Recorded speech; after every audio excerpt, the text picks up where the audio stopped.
I'm still trying to process all of this, but I need to get it out, even if just to strangers on the internet. I'm 32M, married for 7 years, living in a mid-sized city in the Midwest. My wife, 31F, and I met in college. She was smart, ambitious, the kind of person who could charm a room without even trying. I was, well, I was a hardworking guy with big dreams, but zero inheritance, no fancy connections, just a relentless work ethic and the kind of stubborn pride that makes you think you can fix everything if you just try hard enough. From early on, our relationship felt like a partnership. She had student loans from her graduate degree, huge ones, the kind that make your stomach knot when you even whisper the numbers. I promised myself, and more importantly, her, that I would help. And I did. I took on extra jobs, working 70-hour weeks for years. I learned to live off instant ramen, skipped vacations, and even moved into a smaller apartment while she climbed the corporate ladder. I didn't mind. It felt like a joint mission. Every paycheck I threw at her loans felt like an investment in us, in our future. Last week was supposed to be a milestone. I'd finally saved up enough to pay off the remaining balance, completely. All of it. I even planned a little surprise.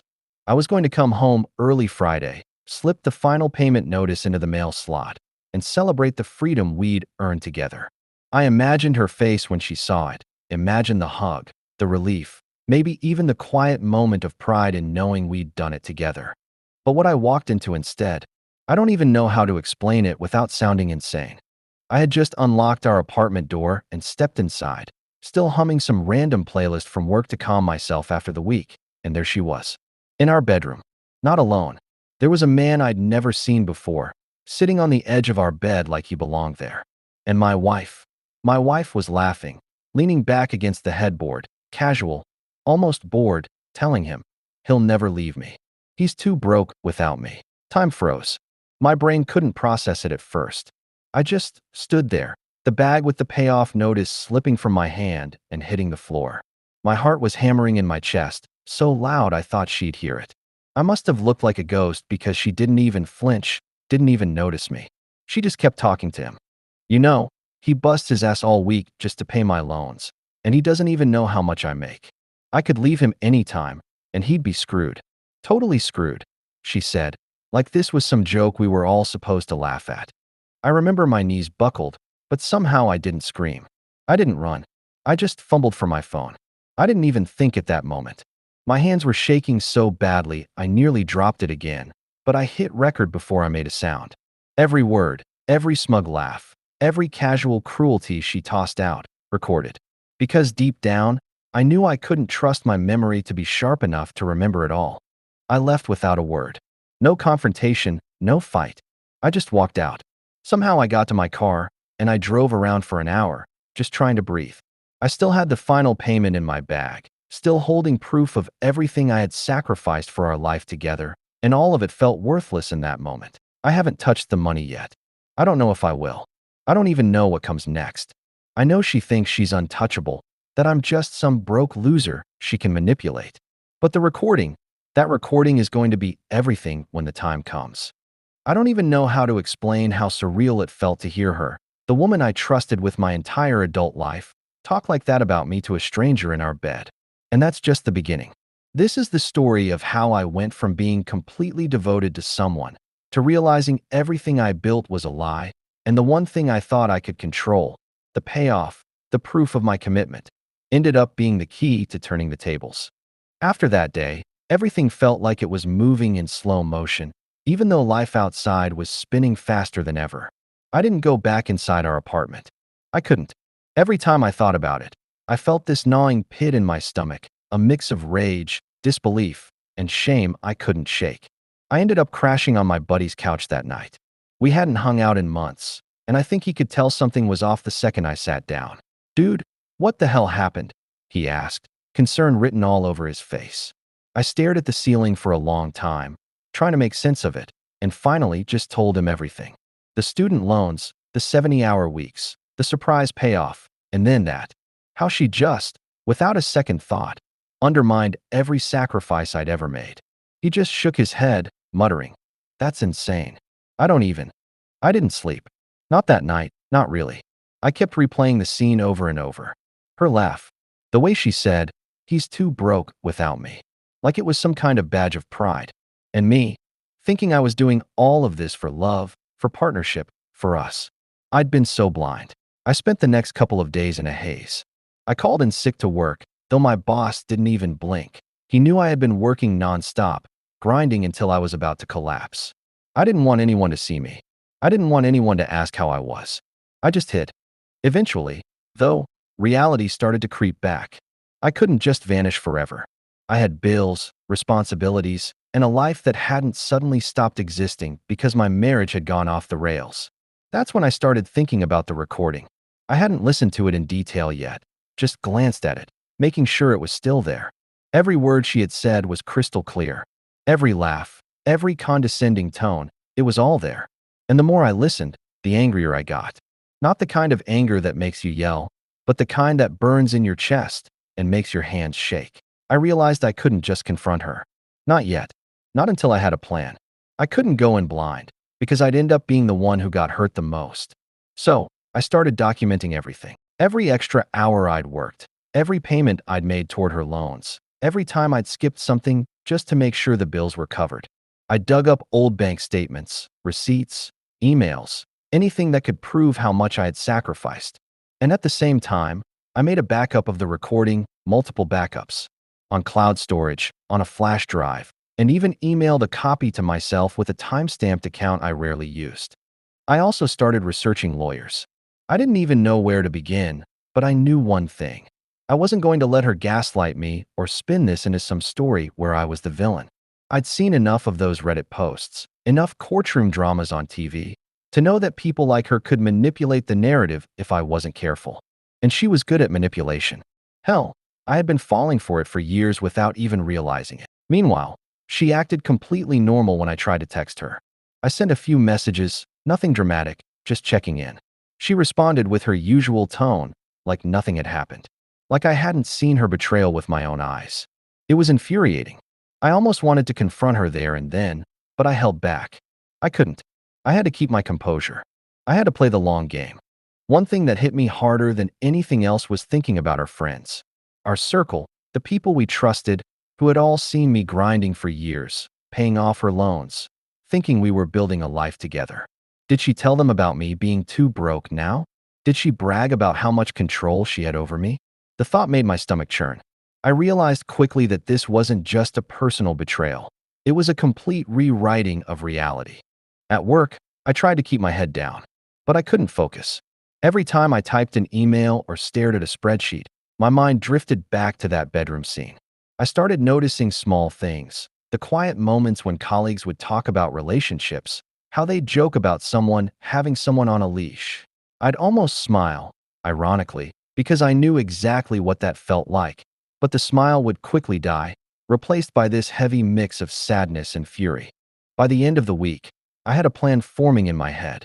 I wasn't sure what it would look like exactly, but I knew this. I wasn't going to just disappear, and I wasn't going to let her walk away unscathed. The recording was my leverage, yes, but I also had the evidence of every penny I'd sacrificed. I had the documentation, the proof, and slowly, I started feeling a tiny spark of control again. I also realized something else, something that cut deep. The life I had built, the years of work, the loyalty, the trust, it wasn't just about her loans.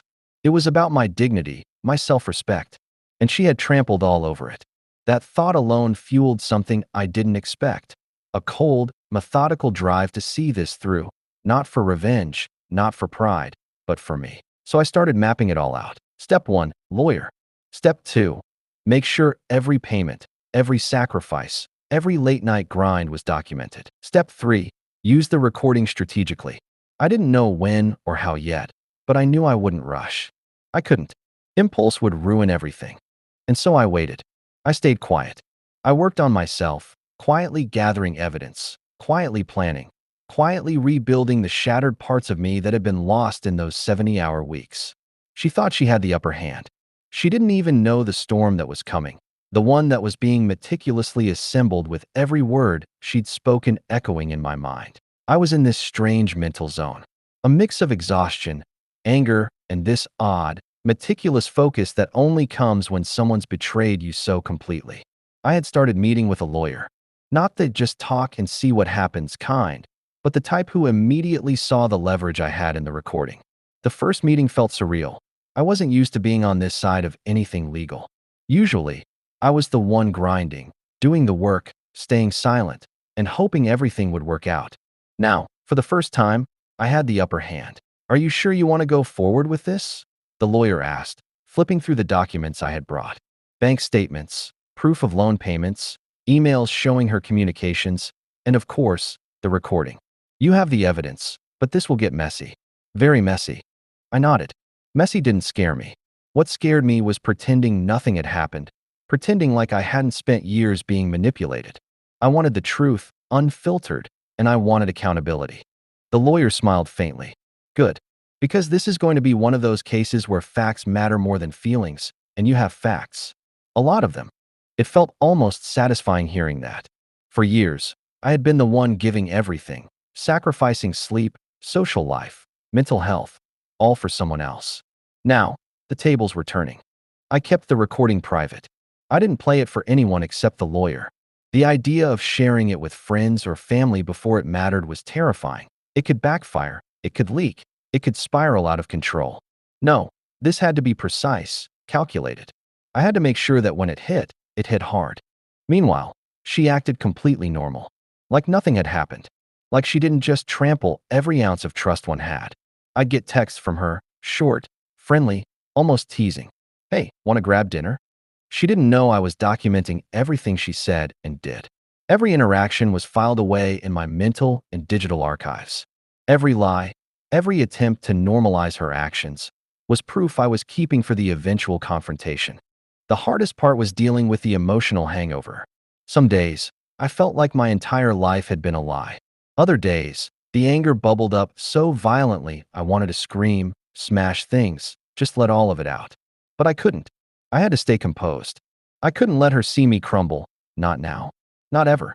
That part of me, the weak, naive, devoted version, had to die.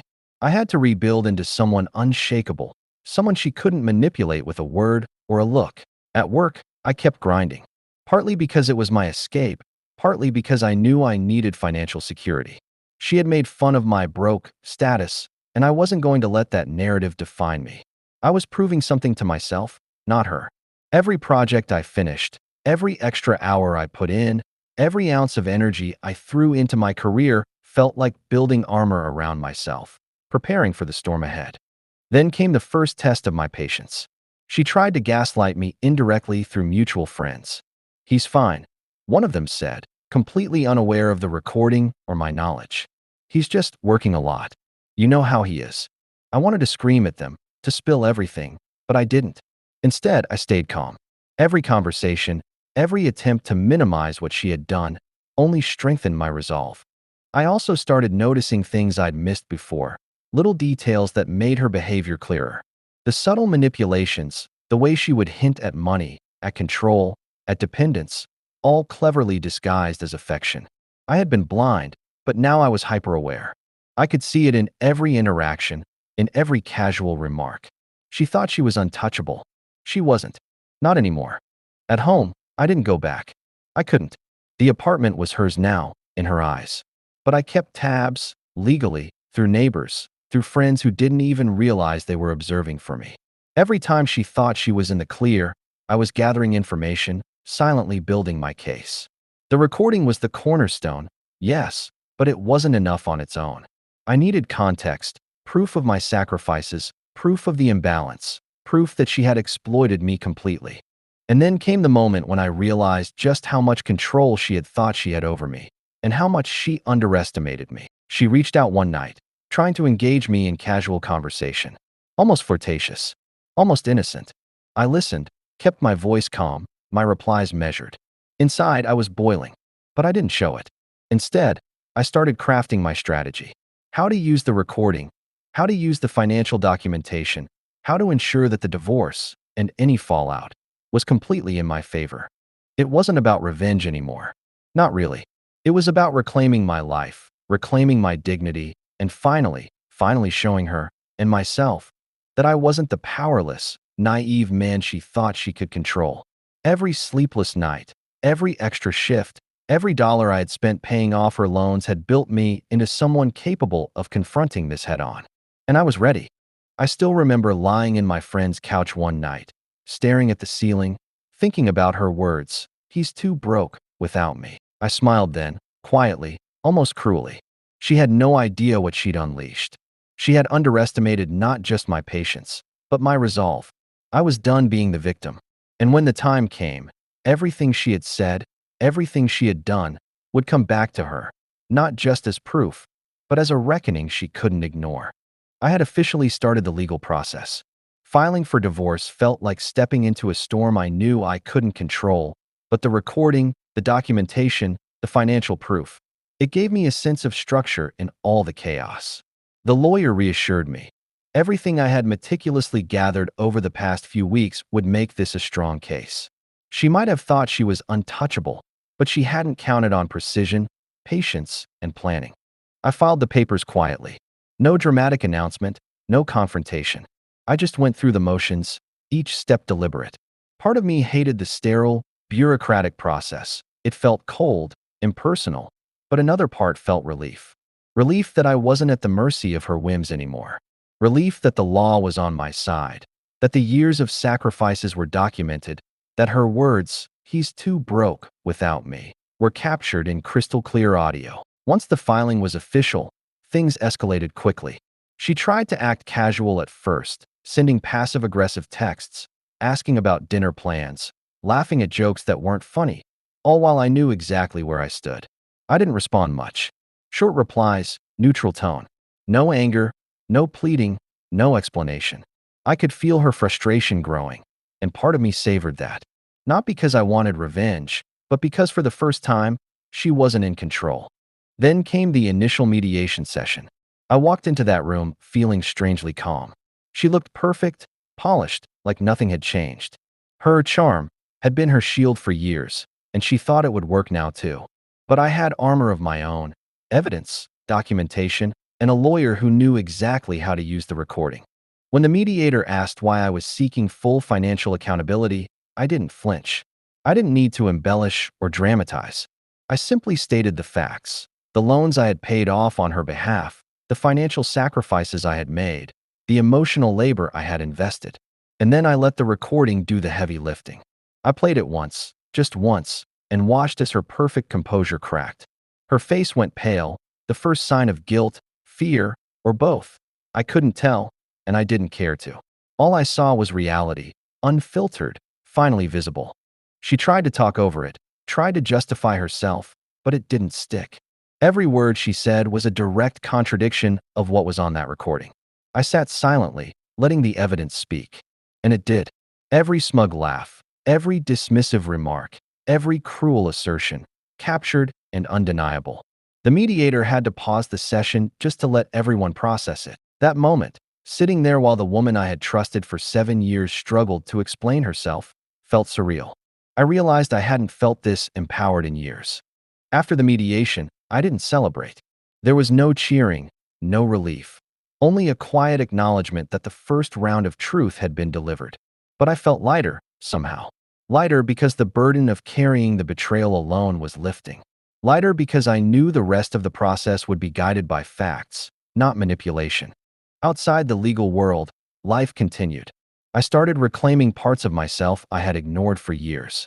I reconnected with friends I had distanced myself from during the 70-hour work weeks.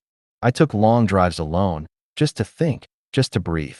I went back to hobbies I had abandoned, not out of revenge, but because I had let them slip through my fingers in the name of supporting someone who didn't deserve it. Each step felt small, almost trivial, but cumulatively, they built a sense of self that had been buried under years of obligation and betrayal. At the same time, the emotional weight of her betrayal still hit me in waves. Some nights, I'd lie awake thinking about her words, her laughter, the casual cruelty she tossed at me. I had to consciously remind myself that anger alone wasn't enough. It had to be channeled. Every time it surfaced, I wrote it down. Every memory, every feeling, everything that cut too deep to voice. It became a kind of therapy, a way to process what had been done to me without letting it consume me. Then, one night, she tried to reach me again. This time, it was a direct message. We need to talk. I know you're angry, but can't we work this out? I didn't reply. I saved it. Screenshot. Filed. Every attempt she made to manipulate, every feigned concern, every casual attempt at control, I documented it. Because in court, everything mattered. I couldn't risk her rewriting reality again. There was also a shift I hadn't anticipated. People around me, friends, family, even coworkers, began to notice changes. They commented on my demeanor. Calmer, more assertive, more focused. They didn't know the full story, but I didn't need them to. I was rebuilding not for them, but for me. And for the first time in years, I realized I could exist outside of her narrative. Even with all of this, fear lingered. Fear that she'd try to manipulate the situation legally, emotionally, socially. Fear that she'd find some way to turn this back on me. But the recording was my shield, and my evidence was armor. I was no longer powerless. I was strategic, deliberate, and ready for whatever she tried next. By the end of part 4, I had learned something important. Betrayal is crushing, but preparation and patience can turn devastation into strength. I wasn't the same man who walked in on her that day. I was someone tempered by fire, someone who had reclaimed his agency. And as the divorce proceedings began in earnest, I felt something I hadn't felt in years. Quiet, controlled certainty. The storm was far from over. But for the first time, I was standing in the eye of it, fully aware, fully armed, and fully myself. The day of the divorce hearing came faster than I expected. I woke up that morning with a strange mix of nerves and calm. Years of pent-up anger, betrayal, and exhaustion had been channeled into preparation. I had the evidence. I had the recording. I had a lawyer who knew exactly how to present it. I was ready. But I also knew that ready didn't make it easy. When I walked into the courthouse, she was already there, sitting with that same confident posture she'd worn for years, the one that used to make me feel so small. Only this time, it didn't intimidate me. Not really. I felt detached, almost clinical, like I was observing the woman I once loved as a case study. It was strange and painful, but I didn't let it show. The judge called us up. Procedural stuff first, filing documents, discussing terms, financials. Everything went smoothly. And then, the critical moment arrived, the recording. My lawyer set it up, briefed the court, and pressed play. Her voice filled the room. Every laugh, every cruel comment, every declaration about my broke status and how I couldn't leave her played back in perfect clarity. The silence afterward was suffocating. I could feel her pulse in her neck, the subtle shaking of her hands, the way her eyes darted toward the judge like she was hoping for some escape. There was none. She tried to talk over it at first, stammering, attempting excuses, feigning regret, but the judge held up a hand. Mr. _____, the evidence is clear. Let's stick to facts, the judge said. And the facts were brutal. Watching her unravel was surreal. The confidence she had wielded for years, the manipulation, the casual cruelty, the charm, crumbled under the weight of her own words. And I sat there, not gloating, not yelling, not making a scene. I just sat there, letting reality do the work. Letting the truth, finally, land where it belonged. The financial settlement was finalized. I didn't expect a windfall. I wasn't in it for that. But the court ensured that every sacrifice I had made, every dollar I had spent paying off her loans, was acknowledged. She had no leverage. She couldn't spin the story this time. She had counted on my devotion to protect her. That devotion became the evidence that exposed her.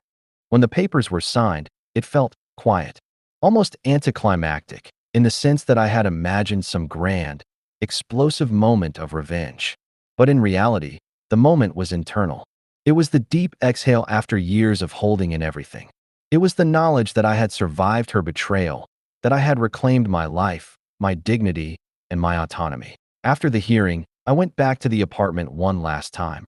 Not to confront her, not to reclaim the space, but to gather the things I had left behind. I walked through rooms that used to feel like home and now felt like a gallery of memories, both beautiful and painful. I packed up my stuff methodically, deliberately, as if each item I carried was a piece of myself I was reclaiming.